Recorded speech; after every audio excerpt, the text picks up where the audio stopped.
Hello and welcome. तो आज हम लोग इस वीडियो में देखने वाले हैं क्लास 9th का सोशल साइंस का चैप्टर नंबर 3 इंडिया क्लाइमेट का तीसरा वीडियो। तो इसके दो वीडियोस ऑलरेडी हम लोगों ने डिस्कशन कर लिया था आपके साथ। ये जो है क्या है, तीसरा चैप्टर का जो है 3rd नंबर का ये वीडियो है। तो हम लोग क्या पढ़ रहे थे लास्ट वीडियो में, हम लोग फैक्टर्स पढ़ रहे थे जो टेम्परेचर को क्या करते हैं, इफेक्ट करते हैं। मतलब ऐसे कौन कौन से फैक्टर्स हैं जिसके कारण या तो अर्थ का टेम्परेचर हमारा बढ़ता है या तो कम होता है। ठीक है, हमारे इंडिया का पढ़ रहे थे हम लोग। तो उसी में हमारा जो अगला फैक्टर है वो है, देखो, the Himalaya mountain ranges. Himalaya mountain ranges के कारण से भी जो है क्या होता है, हिमालय के माउंटेन रेंजेस के कारण से ही भी उसके कारण भी जो है टेम्परेचर में हमें डिफरेंस देखने को जो है मिलता है। चलिए पढ़ते हैं कैसे डिफरेंस देखने को मिलता है। The Himalayas and the other mountain ranges spread across the northern, northwest and northeastern part of India। अगर हम लोग इंडिया के मैप को देखेंगे तो हमारे इंडिया के मैप में ये जो हिमालय वाले जो रेंजेस है ये कहाँ पर मिलेंगे, हमें नॉर्थ डायरेक्शन में मिलेंगे, या तो नॉर्थ ईस्ट में या तो नॉर्थ वेस्ट। यहाँ पर जो है क्या है, ये जो माउंटेन है ये स्प्रेड है, फैले हुए हैं। These high mountain ranges from a barrier that blocks the cool winds blowing towards the India from across the Central Asia।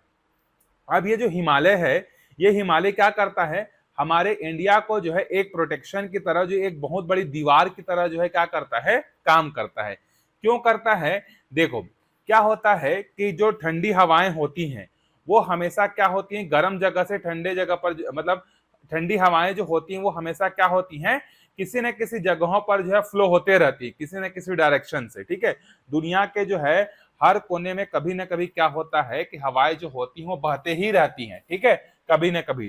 तो देखो उसी के से क्या करता है, हमारा जो हिमालय है ना वो हमको प्रोटेक्ट करता है। मतलब सेंट्रल एशिया कंट्री से जो ठंडी हवाएं आती हैं और जो नॉर्थ पोल से जो ठंडी हवाएं आती हैं उसको हमारे इंडिया में रोकने का काम कौन करता है, हिमालय ही जो है करता है। They also prevent the monsoon wind from the south western from the blowing of India. तो एक तो ये क्या करते हैं, एशिया से आने वाले ठंडी हवाओं को रोक देते हैं, जिसके कारण से इंडिया में थोड़ा सा ठंडी क्या होता है, रशिया चाइना के कंपैरिजन में कम पड़ता है। तो एक तो इससे फायदा ये हो जाता है कि ठंडी जो है क्या होती है, कम पड़ती है। दूसरा एक और फायदा क्या होता है कि मानसून जो होता है, ठीक है, मानसून मतलब जो जिसके कारण से बरसात होता है, उस बरसात के जो हवाएं होती हैं उसको ये क्या करती हैं, इंडिया के बाहर जाने से रोकती हैं। तो कुछ जगहों पर हिमालय क्या करता है, बाहर से आने वाले हवाओं को इंडिया में एंटर करने से रोकता है, जिसके कारण से ठंडी कंट्रोल में रहती है। दूसरा काम क्या करता है कि जो मानसूनी जो हवाएं होती हैं, जो बारिश कराने की कैपेबिलिटी वाली हवाएं रहती हैं, उसको इंडिया के बाहर जाने से रोकती हैं। तो एक तो आने से रोकती हैं तो फायदा होता है, ठंडी कम लगती है, जाने से रोकता है जिसके कारण से बारिश भी जो है हमारे इंडिया में ठीक ठाक जो है हो जाती है। तो ये दोनों तरीके से हमारे लिए प्रोटेक्शन का काम जो है करता है। In this way, the location of Himalayan mountain ranges in the Indian subcontinent gives India a special kind of climate which is known as tropical monsoon climate। और इसी हिमालय के कारण से हमारा इंडिया में जो है एक स्पेशल टाइप का जो है हमें क्या दिखाई देता है, क्लाइमेट दिखाई देता है, जिसको हम लोग बोलते हैं ट्रॉपिकल मानसून क्लाइमेट जो है बोलते हैं। ठीक है, तो हिमालय का काम क्या है, फिर से सेंट्रल एशिया कंट्री से या नॉर्दर्न पोल से आने वाली ठंडी हवाओं को रोकना, और जो मानसून जो होती हैं, जो कि दक्षिण भारत या साउथ इंडिया से जो स्टार्ट होती हैं, जो नॉर्थ इंडिया की तरफ जाती हैं, इसको चाइना तरफ की तरफ जाने से क्या करता है, रोकता है, जिसके कारण से हमारी यहाँ बारिश जो है ठीक ठाक जो है होती है। ठीक है, अब आगे देखते हैं जो अगला फैक्टर है जो टेम्परेचर को इफेक्ट करता है, वो है हमारा air pressure. Air pressure is related to temperature. जो एयर का जो प्रेशर है ये किससे रिलेटेड है, ये टेम्परेचर से जो है रिलेटेड है। When the temperature is high, the air pressure is low। जिस जगह का टेम्परेचर ज्यादा होगा वहां का प्रेशर क्या होगा, लो होगा। तो प्रेशर और टेम्परेचर एक दूसरे के बिल्कुल अपोजिट होते हैं। जिस जगह का टेम्परेचर ज्यादा होगा वहां का प्रेशर कम होगा, और जहां का टेम्परेचर कम होगा वहां का प्रेशर क्या होगा, हाई होगा। Wind always blow from high pressure to low pressure area. और इसी चीज के कारण से हवाएं जो होती हैं एक जगह से दूसरे जगह क्या होती हैं, बहती हैं। हवाएं जो होती हैं, जो विंड्स जो होता है वो हमेशा हाई प्रेशर से कहां फ्लो होता है, लो प्रेशर की तरफ जो है फ्लो होता है। ऐसा क्यों होता है कि हवाएं हमेशा जो है हाई प्रेशर से लो प्रेशर की तरफ जाती हैं? तो उसका रीजन है, देखो, low air pressure means the air is less dense. अगर कहीं का प्रेशर जो है कम है, इसका मतलब वहां पर जो हवाएं जो हैं या एयर जो है उसकी डेंसिटी क्या है, कम है। The air over any land area rises when it is heated. जब किसी भी जगह का टेम्परेचर बढ़ता है ना, तो उसके कारण से क्या होता है, वहां की जो हवाएं होती हैं वो भी गर्म हो जाती हैं, और गर्म हो जाने के कारण उनकी जो डेंसिटी होती है क्या होती है, कम हो जाती है। Suppose a cubic metre of air in one area contains 1 lakh molecule and cubic metre of air in another place contains 1,10,000 molecules, we will say that the air pressure in the first area is lower than the air pressure in the second area। मतलब हम लोग मान लो दो area consider करते हैं, ये हमारा पहला एरिया है और ये हमारा दूसरा एरिया है। यहाँ का जो प्रेशर है वो मान लेते हैं P1 है और यहाँ का जो प्रेशर है वो P2 है।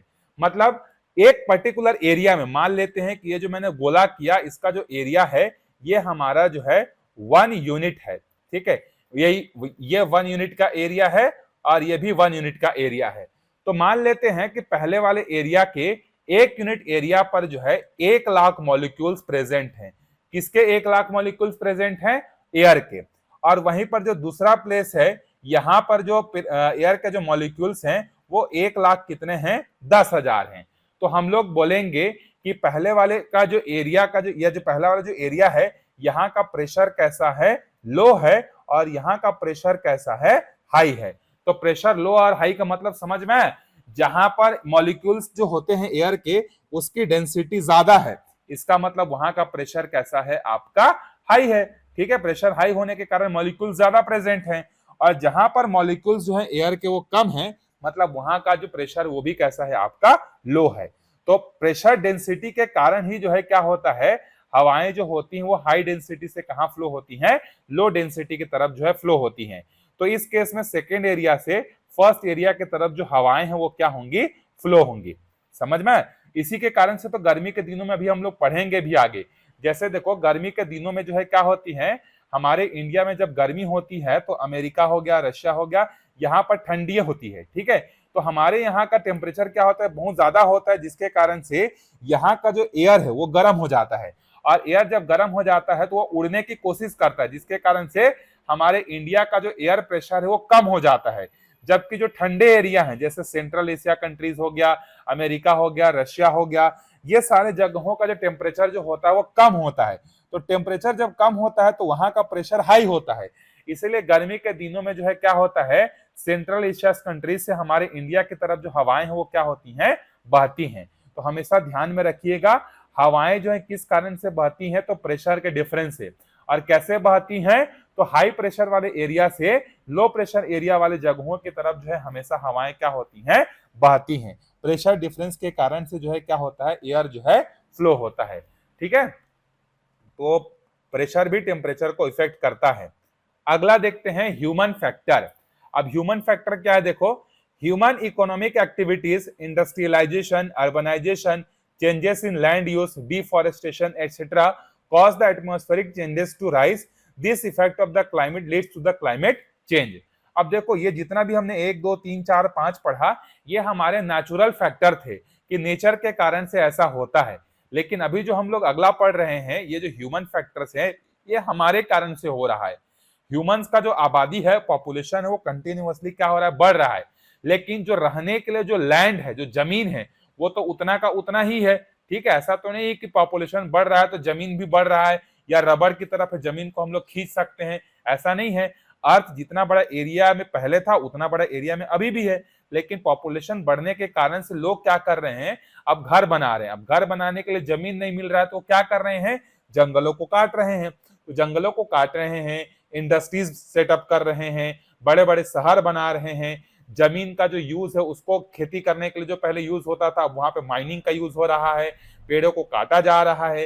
तो ये सब चीजों के कारण से क्या होता है? आपका टेम्परेचर जो है, एटमॉस्फेरिक टेम्परेचर बढ़ता है। हम लोग जैसे जैसे 2022, 23, 24, 25, 26 में जाते जा रहे हैं, हम लोग हर साल ये देखते हैं कि पिछले साल के कंपैरिजन में अगले साल जो गर्मी होती है वो क्या होती है? बहुत ज्यादा होती है। जैसे इस साल मई, जून, जुलाई में जो गर्मी थी वो क्या थी, आपके पिछले साल के गर्मी से बहुत ज्यादा थी, है कि नहीं? ऐसा क्यों होता है? तो क्लाइमेट चेंज के कारण ही तो होता है ना। यही सब चीजों के कारण से हो रहा है, इंडस्ट्रियलाइजेशन के कारण, अर्बनाइजेशन के कारण, डिफॉरेस्टेशन के कारण टेम्परेचर बढ़ रहा है। और टेम्परेचर के बढ़ने के कारण से क्लाइमेट भी क्या होता है, बदल रहा है। क्लाइमेट कैसे चेंज हो रहा है? जब बारिश होना चाहिए उस समय बारिश नहीं होगा, जब ठंडी लगना चाहिए उस समय ठंडी नहीं लगेगा, जिस समय गर्मी नहीं लगना चाहिए उस समय गर्मी लगेगा।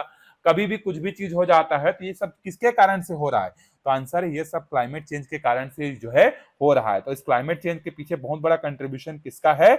बहुत बड़ा कंट्रीब्यूशन है हम ह्यूमन बींग्स का। तो इसीलिए हमेशा आपसे कहा जाता है कि आप लोग जो है क्या करें, पेड़ लगाएं करके, ठीक है। स्कूलों में कहा जाता है, अगर स्कूलों में नहीं भी बताया जाता है तो आप खुद से जो है क्या कर सकते हैं, एक एक पेड़ करके धीरे धीरे लगा सकते हैं। पेड़ लगाएंगे तो क्या होगा, बहुत सारे जो आपके पॉल्यूशन है, air pollution, water pollution, soil pollution, ये सब धीरे धीरे क्या होने लगेंगे, कम होने लगेंगे।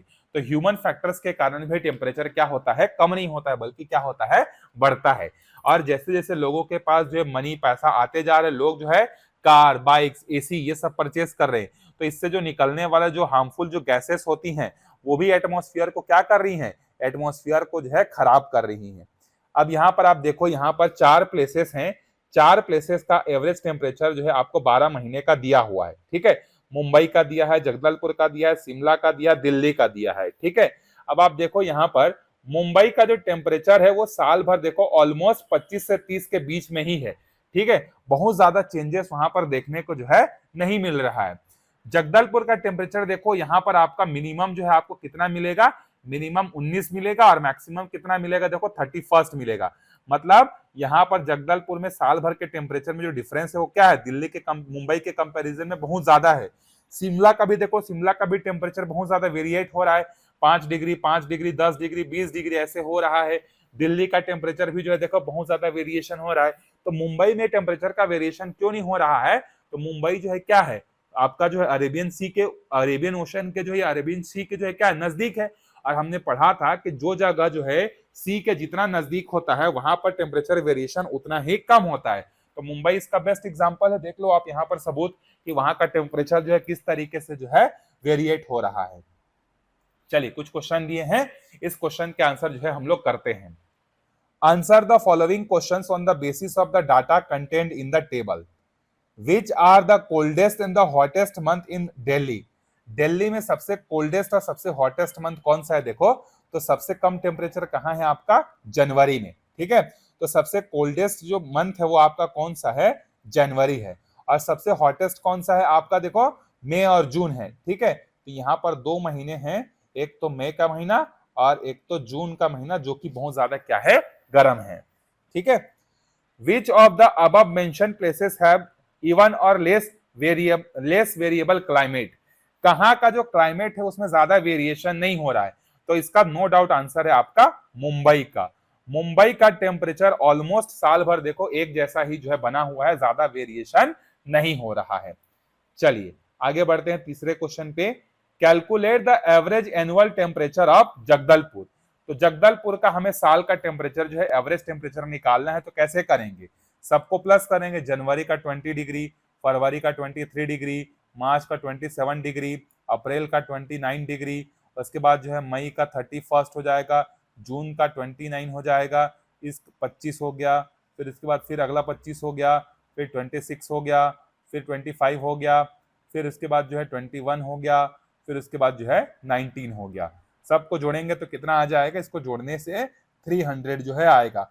और साल का एवरेज टेम्परेचर निकालने, इसलिए 12 महीने का दिया है, तो इसको 12 से डिवाइड करेंगे तो कितना आएगा आपका, जगदलपुर का जो एवरेज टेम्परेचर है साल भर का वो 25 डिग्री जो है आएगा। ये पुराना डेटा के हिसाब से है, अभी के हिसाब से देखेंगे तो इसमें आपको बहुत ज्यादा वेरिएशन देखने को जो है मिलेगा, ठीक है। चलिए आगे बढ़ते हैं अगले क्वेश्चन पे। Which of these cities has the lowest average temperature? किस सिटी का सबसे जो है लोवेस्ट एवरेज टेम्परेचर है? तो शिमला का जो है क्या है, 5 डिग्री जो है आपका सबसे लोएस्ट टेम्परेचर है। Compare the temperature of Mumbai and Jagdalpur. तो हमने कंपैरिजन कर लिया, देखो मुंबई में ज्यादा वेरिएशन नहीं है, लेकिन जो है जगदलपुर में क्या है, बहुत ज्यादा जो है वेरिएशन हमको देखने को जो है मिल रहा है, ठीक है। तो ये सब चीजें जो होती हैं वो टेम्परेचर को क्या करती हैं, इफेक्ट करती हैं। आई होप आपको टेम्परेचर को इफेक्ट करने वाले फैक्टर्स कौन कौन से हैं ये अच्छे से समझ में आ गए होंगे, इसमें कोई डाउट आपको नहीं होगा। तो नेक्स्ट वीडियो में हम लोग फिर क्या करेंगे, हमारे इंडिया में कौन कौन से सीजन जो है मिलते हैं, कौन कौन से सीजन में क्या क्या होता है, तो इसके बारे में हम लोग अगले वीडियो में डिस्कशन जो है करेंगे। तो बेसिकली 4 सीजन के बारे में हम लोग पढ़ने वाले हैं। एक समर सीजन है, एक विंटर सीजन है, एक रेनी सीजन है और एक जो है ऑटम जो है ये हमारा जो है चौथा है, जिसके बारे में हम लोग पढ़ेंगे। तो मिलते हैं अगले वीडियो में, तब तक अच्छे से पढ़ते रहिए। Bye bye.